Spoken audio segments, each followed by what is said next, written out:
Welcome dears. இந்த வீடியோவில் 12th standard physics lesson 5 electromagnetic வேவ்ஸில் இருக்கக்கூடிய எக்ஸாம்பிள் நம்பர் 5.3 தான் பார்க்க போகிறோம். ஓகே, ஸோ கொஸ்டினில் என்ன கொடுத்துருக்காங்க, கொஸ்டின் ரீட் பண்ணிடலாம். Compute the speed of electromagnetic wave in a medium if the amplitude of electric and magnetic fields are 3 into 10 power 4 Newton Coulomb inverse 1 and 2 into 10 power minus 4 Tesla respectively. Okay, கொஸ்டினில் என்ன கொடுத்துருக்காங்கன்னு எழுதிடலாம். First given வேல்யூஸ்லாம் என்ன கொடுத்துருக்காங்க, the amplitude of electric and magnetic field அப்படின்னு கொடுத்துட்டாங்க. So அப்போ எழுதிக்கலாமா, amplitude of electric field value என்னது, 3 into 10 power 4 newton coulomb inverse 1. அதே மாதிரி ஆம்ப்ளிடியூட் ஆஃப் மேக்னெட்டிக் ஃபீல்டோட வேல்யூ என்னது, 2 into 10 power minus 4 டெஸ்லா. அப்போ நல்லா பாருங்கள், இங்கே ஆம்ப்ளிடியூட் ஆஃப் எலக்ட்ரிக் ஃபீல்டுனால் நமக்கு தெரியும் இ, அதே மாதிரி மேக்னெட்டிக் ஃபீல்டுனா பி.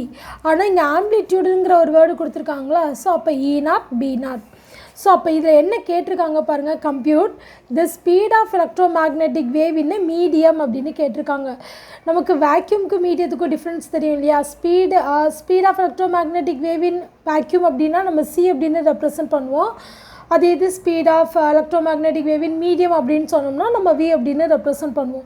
அப்போ இங்கே நமக்கு என்ன கேட்டிருக்காங்க, வி தான் கேட்டிருக்காங்க இல்லையா. ஸோ அப்போது விக்கான ஃபார்முலா தான் நம்ம எழுதணும். ஸோ இந்த 5th லெசன்லேயே நம்ம இதுக்கான ஃபார்முலா படிச்சிருப்போம். Speed of electromagnetic wave in medium எதுக்கு ஈக்குவலாக இருக்குன்னு படிச்சிருப்போம். த ரேஷியோ ஆஃப் எதுக்கு, ஆம்ப்ளிடியூட் ஆஃப் எலக்ட்ரிக் ஃபீல்டுக்கும் மேக்னெட்டிக் ஃபீல்டுக்கும், அதாவது இ நாட் அண்ட் பி நாட்டோட ரேஷியோக்கு ஈக்குவலாக இருக்கும் அப்படிங்கிற அந்த ஒரு லைனை வந்து நம்ம இதுக்கு படிச்சிருப்போம். ஸோ அதை தான் நம்ம இங்கே யூஸ் பண்ண போகிறோம். ஓகேங்களா. ஸோ அப்போது இது நம்ம அந்த ஃபார்முலா நம்ம இங்கே யூஸ் பண்ணோம் அப்படின்னா V is equal to E naught by B naught. So இப்போ வேல்யூ சப்ஸ்டியூட் பண்ணலாமா, ரொம்ப சிம்பிள் தான். ஸோ அப்போ இங்கே வந்து 3 into 10 power 4 இருக்கும், divided by 2 into 10 power minus 4 அப்படின்னு கொடுத்துருப்பாங்க. ஸோ இப்போ இதில் வந்து இந்த 10 power minus 4 மேலே வரும்போது என்னாகும், 3/2 into 10 power 4 into 10 power minus 4 மேலே வரும்போது +4. அப்போ இதை கேன்சல் பண்ணோம் அப்படின்னா நமக்கு 1.5 அப்படின்னு கிடைக்கும். ஸோ அப்போ 1.5 into 10 power 8 ஸ்பீடு இல்லையா. அப்போ ஸ்பீடுக்கான யூனிட் என்னது, எம்எஸ் இன்வர்ஸ் 1.